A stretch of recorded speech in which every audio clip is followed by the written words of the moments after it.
Comment vendre quasiment à tous les coups quand on est freelance? Spoiler, c'est impossible de vendre à tous les coups. C'est pour ça que j'ai appelé cette vidéo comment vendre quasiment à tous les coups quand on est freelance. Par contre, il existe une petite chose qu'on peut faire et que moi j'ai fait assez rapidement quand je me suis lancé en freelance pour augmenter mon taux de conversion et pour pouvoir vendre plus souvent à plus de clients. Je vais vous montrer ça, j'ai acheté un petit tableau pour vous présenter ça. Mais avant, je voulais vous partager une petite chose. Encore une fois, quand je me suis lancé en 2021, moi je galérais un petit peu à vendre mes services. Donc les premiers mois ça a été, mais après c'était un peu plus compliqué. Donc je galérais à vendre mes services de freelance. Et en 2022, j'ai mis en place, que je vais vous montrer tout de suite, ça m'a énormément aidé à vendre plus, à augmenter mon chiffre d'affaires. Et c'est ce qui m'a permis, pour l'année 2022, de faire 53 000 € de chiffre d'affaires pour ma première année complète en tant que freelance. Parce qu'en 2021, j'étais seulement à 20% sur le projet et en 2022, j'étais à 100% sur mon projet de freelance. Ça m'a permis de faire 53 000 € de chiffre d'affaires. Donc, c'est ce petit shift que j'ai fait qui m'a permis, encore une fois, de vendre plus et d'avoir une activité beaucoup plus pérenne finalement. Pour illustrer un petit peu tout ça, vous êtes au téléphone avec un prospect, vous échangez, tout se passe bien et tout, il y a un bon feeling, souvent c'est comme ça. Et du coup, la personne dit « Ok, c'est super intéressant, maintenant combien ça pourrait coûter ?» Bah écoute, c'est un exemple, écoute, ça coûte 5 000 € la prestation. Donc là, la personne se dit « Waouh, j'avais pas prévu ça du tout, c'est pas possible pour moi d'investir ces 5 000 €. » Donc là, vous faites quoi? Plutôt que d'abandonner, on commence à discuter avec la personne, on essaie de trouver une solution pour l'aider à trouver des fonds, ou pour l'aider à peut-être étaler le paiement, ou peut-être adapter la prestation en fonction de lui. Bref, en tous les cas, la personne dit « C'est pas possible. » Le problème, c'est que encore une fois, cette personne veut travailler avec vous, mais elle n'a pas les fonds suffisants. Donc, ce qui se passe très souvent, moi je vois avec des freelances, c'est que 95% d'entre eux se disent « Ah mince, c'est fini et tout, il n'avait pas les fonds, j'abandonne, je repars la queue un petit peu entre les jambes. » C'est une erreur.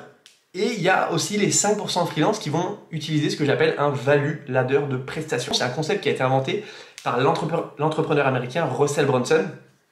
Et en fait, c'est un éventail d'offres que vous pouvez vendre à des clients en fonction de leur budget et surtout de votre implication.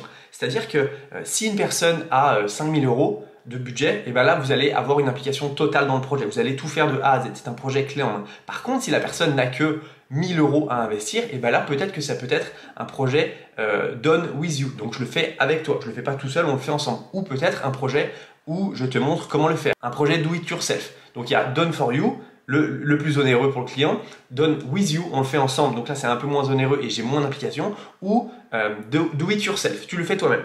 Donc pour vous montrer ça un petit peu, c'est ce que j'appelle le value ladder, c'est ce qu'on appelle le value ladder de prestation. Enfin moi j'appelle ça le value ladder de prestation. Russell Brunson il appelle ça le value ladder, mais c'est pour vendre différentes offres.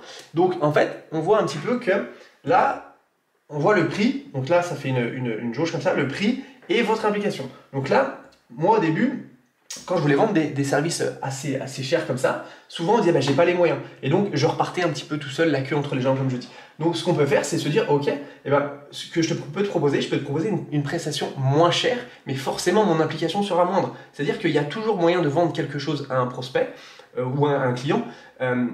Il faut juste s'adapter à son budget et du coup réévaluer un petit peu notre implication dans le projet. C'est-à-dire que, encore une fois, si pour 5 000 €, je dis une bêtise, il faut faire 20 articles de blog, c'est une bêtise, 20 articles de blog, et les intégrer, peut-être que si la personne dit non je peux pas, essayez de lui vendre 10 articles de blog.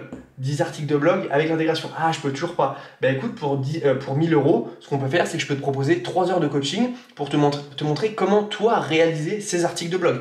Ah du coup non j'ai pas 1 000 €. Ce que je peux te faire c'est de te vendre une prestation à 150 €, 1 heure de coaching. Pendant 1 heure je te partage toutes mes connaissances que j'ai apprises sur les, je sais pas, 2, 3, 4 dernières années pour te montrer comment faire les choses toi-même. Donc là, on est sur du do it yourself.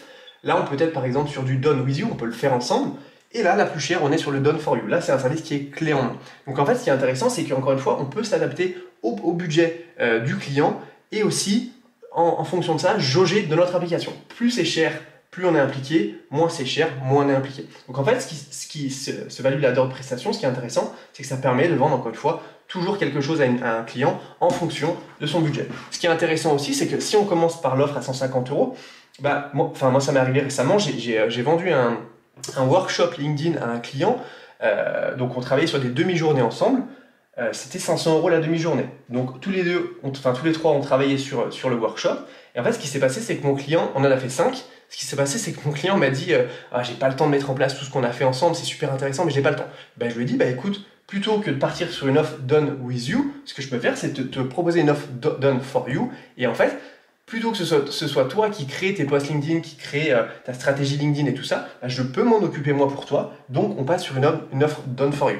Donc, encore une fois, on peut partir dans un sens ou dans l'autre, ou dans un autre sens, enfin d'en bas en haut ou d'en haut en bas. Et donc, c'est ça qui est intéressant, c'est de définir plus ou moins, encore une fois, des offres qu'on peut vendre à des clients chers, moins cher mais moins impliqué, encore moins cher mais moins impliqué, et puis pourquoi pas 1 heure de coaching, ça c'est hyper intéressant, ça permet d'avoir une petite offre un peu croche-pied pour derrière montrer la valeur qu'on peut apporter au client et lui dire écoute, maintenant c'est soit tu le fais tout seul, tu peux le faire tout seul avec ce que je t'ai partagé.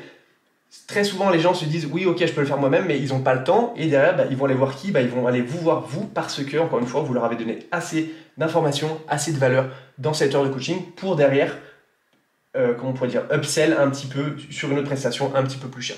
Donc ça, c'est assez intéressant. Et donc, c'est ce que moi, j'utilise toujours, le value ladder de prestation. Donc, c'est ce qui permet de pouvoir toujours vendre une prestation à un client, peu importe son budget. Il faut juste s'adapter voilà, à son budget et à notre implication dans le projet. Et derrière, lui proposer une solution qui est plus adaptée à son budget. Et pourquoi pas, derrière, lui vendre une prestation en upsell comme je l'ai fait et comme je vous ai partagé juste avant. Donc voilà, j'espère en tout cas que cette vidéo vous aura parlé. Très souvent les freelances me disent c'est super intéressant ce concept de value ladder et c'est pour ça que j'ai voulu en faire une vidéo. Si vous aimeriez que je vous montre comment j'ai trouvé mes 3 premiers clients quand je me suis lancé en freelance en 2021 sans envoyer le moindre call d'email, j'ai créé une petite masterclass offerte que je partage dans la description de cette vidéo. Vous avez juste à vous inscrire et vous la recevrez. Donc voilà, moi je vous dis à très vite pour la prochaine vidéo. Ciao!